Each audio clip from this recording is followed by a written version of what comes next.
to come and report to people of Kenya and publish the report in the Kenya Gazette. And basically the focus was national values and fulfilling the international obligations. Here, I just hope and pray that the president will not take us through the line of the tail of the ostrich, where they bury their head in the sand so that they cannot see and hear reality. I just hope and pray. He's a God-fearing man. He's somebody who is fairly well educated. He's somebody who is fairly well experienced in matters of governance and politics. I just hope and pray he will be realistic enough. He will be honest, and he will be honest enough, and his conscience will prick him and tell the people of Kenya, yes, I promised X, Y, Z. I promised a better life. I promised that things will work. Unfortunately, reality has not made it possible for things to work. Victor, people are hurting outside there. For anybody to believe that all is well, that's where, typically as politicians, as leaders, we are easily misled. Things are bad. Things are not good at all. Frustration starting to boil. People, time is running out. A generation is losing it. Victor, let me just, for example, go ahead. They have trumpeted that there is progress in the agricultural sector. There is a report that was produced by Central Bank of Kenya for September 23rd, 2023. And they highlight that the contribution of agriculture on GDP has continued to stagnate or reduce since last year. And they say, on account of the cost of inputs, they keep on telling us the cost of input has come down. But if you look at the report of the CBK, they highlight the cost of input. They highlight the post-harvest loss. Yes, we are gloating that we are going to have a lot of harvest this year. But the typical 30% of the harvest is lost. In the last parliament, we passed warehousing receipt system that was supposed to cushion the farmers. Yet it has not been implemented. The government has refused to allocate adequate funds to make it run. We have been trumpeted that they produce fertilizer. Fertilizer required in Funyula is not the fertilizer required in Northeastern, because the soil tests, soils are different.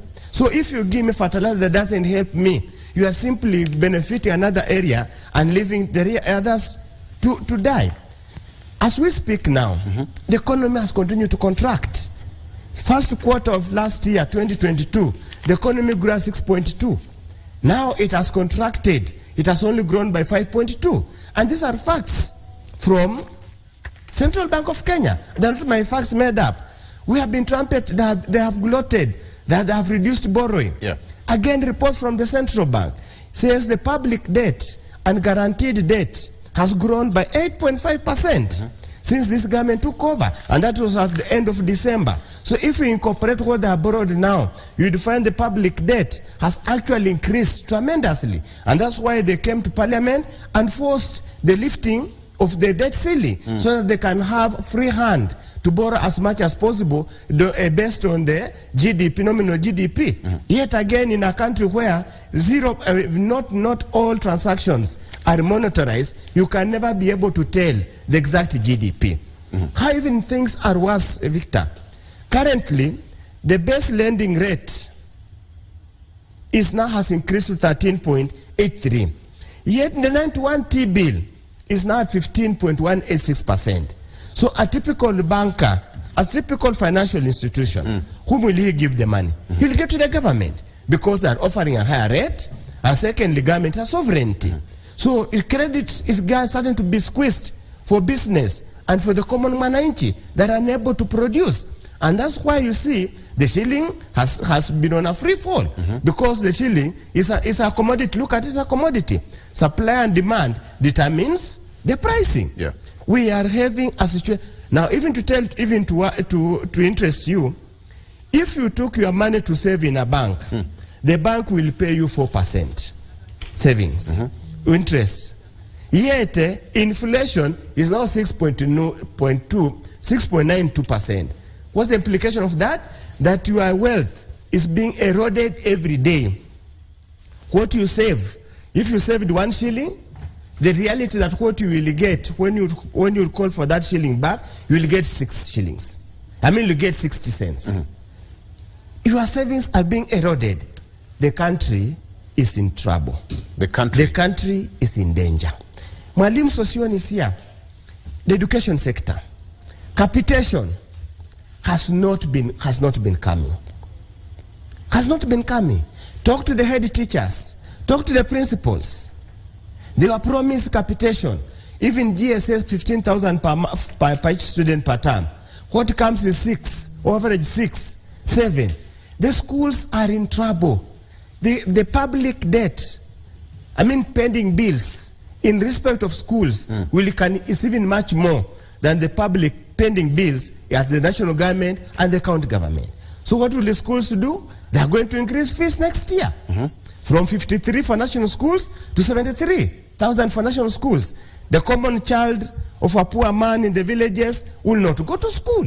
They are going to increase fees for day school from the initial figure, as I said, by another 5,000. The common Mwananchi's kid will not go to school. Yet you come and tell us here, things are okay. Things are okay. Things are okay. There is a limit to how much hope you can sell. There is a limit to how much, rhetoric you can sell.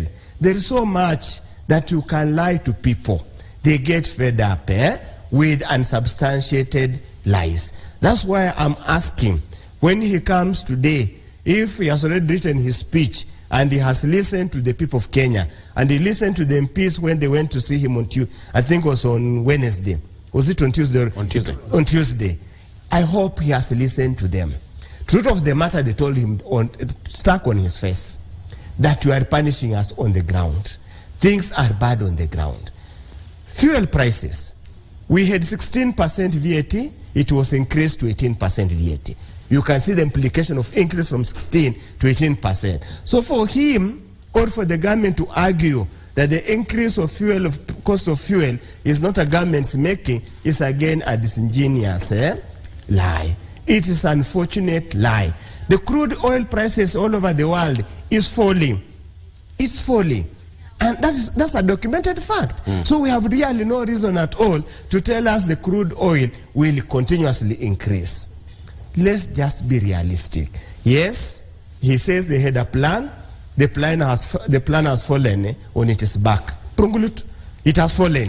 It is time now to reevaluate the plan and say, this is reality. We lied to the people of Kenya. It's time to accept reality and apologize and say, now let's chart a new way.